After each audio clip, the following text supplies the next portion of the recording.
கர்த்தருடைய பரிசுத்த நாமத்திற்கு மகிமுண்டாகட்டும். ஆண்டவராகிய இயேசு கிறிஸ்துவின் நாமத்தினாலே அன்பு கர்த்தருடைய பிள்ளைகளாகிய தங்கள் அனைவருக்கும் சுவீட் ஊழியத்தின் சார்பாக வாழ்த்துக்களையும் ஸ்தோத்திரங்களையும் தெரிவித்துக் கொள்கின்றேன். மத்தேயு எழுதின நற்செய்தி நூல் 8ஆம் அதிகாரம் 27வது வசனம். மத்தேயு 8ஆம் அதிகாரம் வசனம் 27. அந்த மனுஷர்கள் ஆச்சரியப்பட்டு, இவர் எப்படிப்பட்டவரோ, காற்றும் கடலும் இவருக்கு கீழ்ப்படுகிறதே என்றார்கள். அந்த மனுஷர்கள் ஆச்சரியப்பட்டு, இவர் எப்படிப்பட்டவரோ, காற்றும் கடலும் இவருக்கு கீழ்ப்படுகிறதே என்றார்கள். என் அன்பு கடவுளுடைய பிள்ளைகளே, ஒரு நாள் ஆண்டவர் ஆகிய இயேசு கிறிஸ்து தன் சீஷர்களோடு கூட படவிலே சென்று கொண்டிருக்கின்றார். திடீரென்று படகு நடுக்கடலிலே செல்லும் பொழுது அங்கே கொந்தளிப்பு ஏற்படுகின்றது. கடல் கொந்தளிக்க ஆரம்பித்தவுடனே சீஷர்கள் அனைவரும் பயப்படுகிறார்கள். பயப்பட்டு தங்களுக்கு போதுமான எல்லா முயற்சிகளையும் மேற்கொள்ளுகிறார்கள். ஆனால் அவர்களால் கரை சேர முடியவில்லை. இறுதியாக அந்த படகிலே இயேசு கிறிஸ்து நித்திரையாக இருந்தார் என்று 24வது வசனத்தில் நாம் படிக்கின்றோம். அப்படி நித்திரையாக இருந்த இயேசுவை எழுப்பி அவர்கள் எல்லாரும் முறையிடுகிறார்கள். நாங்கள் மடிந்து போகிறோம், நாங்கள் சாக போகிறோம், ஆண்டவரே நீர் எங்களுக்கு உதவி செய்யும் என்று சொல்லி கேட்கிறார்கள். உடனே இயேசு கிறிஸ்து எழும்பி அவர் என்ன செய்கின்றார்?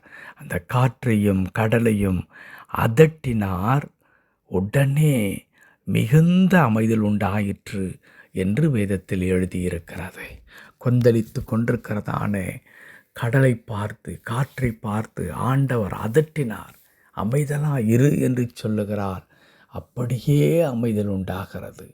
இதை பார்த்த இந்த மக்கள் சொல்லுகிறார்கள், இவர் எப்படிப்பட்டவரோ, காற்றும் கடலும் இவருக்கு கீழ்ப்படுகிறதே என்றார்கள். என் அன்பு கடவுளுடைய பிள்ளைகளே, நீங்களும் நானும் ஆராதிக்கிற கடவுள் எப்படிப்பட்டவர் தெரியுமா? காற்றையும் கடலையும் அடக்கி ஆள்கின்ற ஆண்டவராக இருக்கிறார். அவருடைய வார்த்தைக்கு ஆர்ப்பரிக்கின்ற கடலானாலும், சீறி வீசுகின்றதான காற்றுகளானாலும் அப்படியே கீழ்ப்படியும் என்பதை இந்த இடத்துல ஆண்டவர் நிரூபித்து காண்பித்த பிறகு தன்னுடைய சீஷர்களை பார்த்து இப்படி சொல்லுகிறார், அற்ப விசுவாசிகளே, ஏன் பயப்படுகிறீர்கள் என்று கேட்கின்றார். அற்ப விசுவாசிகளே, ஏன் பயப்படுகிறீர்கள்?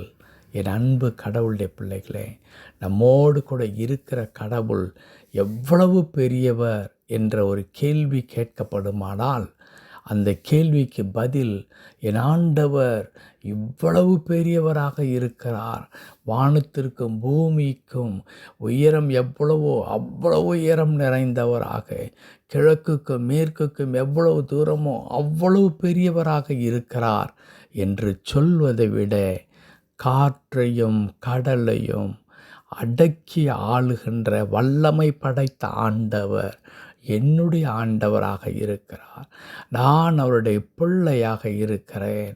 ஆம், இது உண்மையானால் கடவுள் நம்மை பார்த்து கேட்கின்றார், அற்ப விசுவாசிகளே, ஏன் பயப்படுகிறீர்கள் என்று சொல்லி.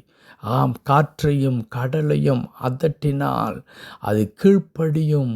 அத்தனை வல்லமை படைத்த கடவுள் என் ஆண்டவர் என்பதை நீங்கள் அறிந்திருந்தால், வாழ்க்கையில் ஏற்படுகிறதான கொந்தளிப்புகள், வாழ்க்கையில் ஏற்படுகிறதான பிரச்சனைகள், வாழ்க்கையில் ஏற்படுகிறதான சீற்றங்கள், இவைகளுக்காக நாம் என்ன செய்ய வேண்டாம்?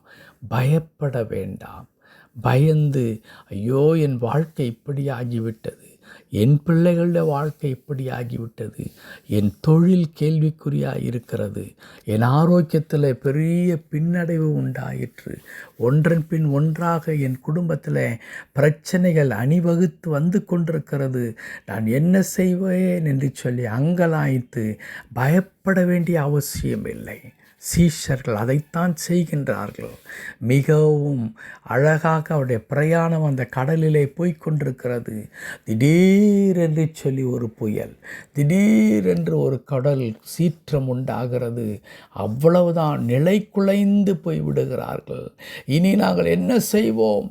படகில் இருக்கிற எல்லா பொருட்களையும் தூக்கி எறிந்து விடுங்கள், நாம் எளிதாக கரை சேர்வதற்கு வாய்ப்பு இருக்கிறதா என்று அவர்கள் அவ்வளவு பிரயாசப்படுகிறார்கள். அவர்களால் ஒன்றும் செய்ய முடியவில்லை. அடுத்து இறுதியாக ஆண்டவரை நோக்கி பார்க்கிறார்கள். ஆண்டவர் சொல்லுகிறார், உங்களுடைய விசுவாசம் எங்கே போயிற்று? ஏன் பயப்படுகிறீர்கள்? உங்களுக்கு ஏற்பட்ட இந்த பிரச்சனையை நீங்கள் பார்த்தவுடனே பயப்பட வேண்டிய அவசியம் என்ன?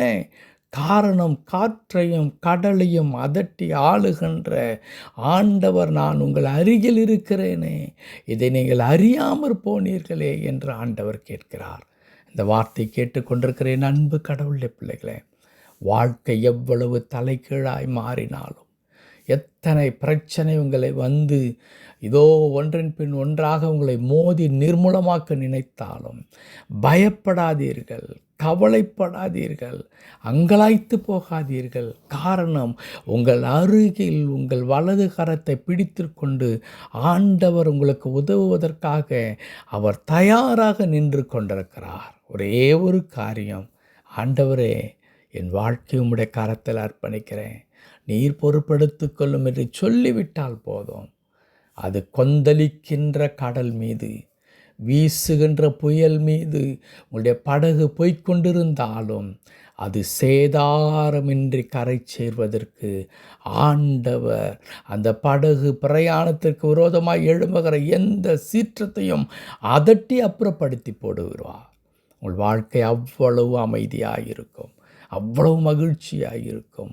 கர்த்தர் உங்கள் வாழ்க்கையில் செய்ய நினைத்ததை எவ்வித தடையுமின்றி செய்வார்.